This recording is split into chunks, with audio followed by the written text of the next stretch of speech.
Hey guys, what's up? This is Bharat, you're watching iGyan, and today we're going to be unboxing and taking a first look at the new Vivo V9 Pro. So let's quickly get started.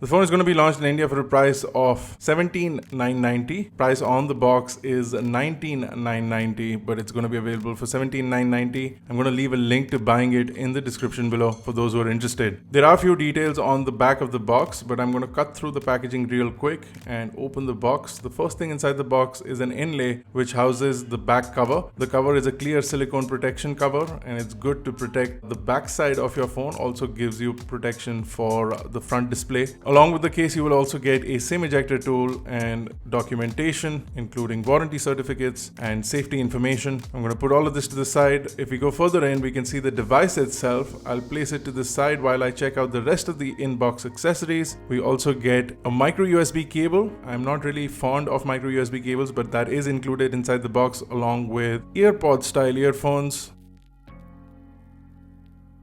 and a 5 volt and 2 amp USB charger, so a total of 10 watts for the charging capability, even though I believe the phone can support faster charging. It's time to take a look at the phone itself. I'm going to place the box to the side and open through the packaging of the phone, and the first thing you can notice with the phone is that it's got a really nice and upmarket design. You've got a glossy back panel. It's black in color with gold accents. It is available in a few other colors, but you can see the gold accents look nice and not too tacky. It is a polycarbonate back panel, so it should be sturdy, but it's not premium, so you won't get a glass finish or a glass feel, and you won't get a metal finish or a metal feel. It is polycarbonate, which means that in a way it's a good thing, because if you drop it, you can't dent it or break it, which makes the phone slightly more durable and also easier to use without the back cover. But if you want to prevent the scratches from happening on this polycarbonate back, you would want to use the back cover. So if you do a quick one over with the phone, over at the front you can see that the display has a notch. The notch houses the earphone along with the front facing camera. The camera is a 16 megapixel f2.0 camera, and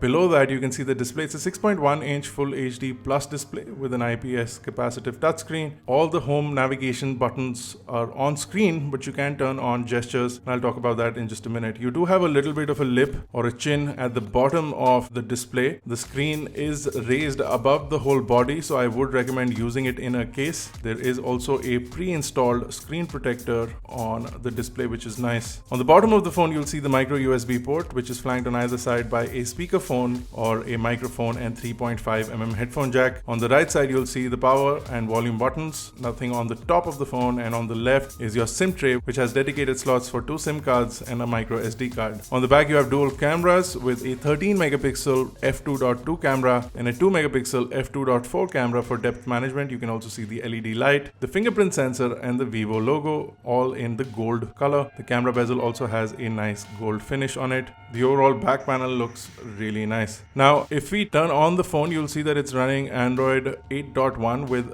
Vivo's own proprietary OS called FunTouch OS 4.0. You do have a fingerprint sensor setup and a face unlock setup in the beginning. You can do that when you turn on the phone for the first time. Both of these are fast and responsive, so no issues with that. The UI is quite snappy, and you do have a load of pre-installed applications that are easily deleted. So if you get any bloatware on the phone, you can quickly remove it. The camera app has your usual shooting modes, including a full professional shooting mode. You can also shoot documents. There is a face beauty mode, a standard photography mode in which you can turn on depth if you need that in the front camera as well as the main camera. We checked out the portrait shots on the front camera as well as the back camera, and both of them seem to be pretty good for first impressions.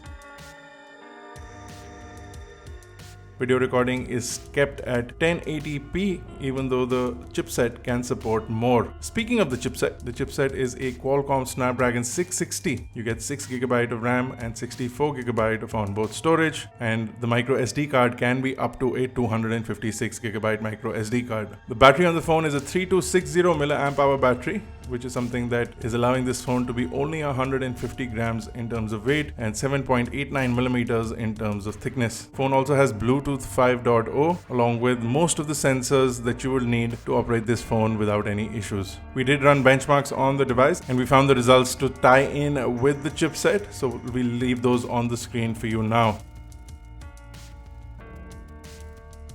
The phone also has an FM radio. If you need to use that, you can insert the 3.5mm headphone jack using the included earphones inside the box. We will be checking out this phone in a later video for a full review, so if you guys have any questions or queries regarding the Vivo V9 Pro, do let us know in the comment section below. If you like this video, guys, don't forget to smash that like button, hit that subscribe button if you're not already a part of Team iGyan. This has been Bharat. I will see you guys in the next one.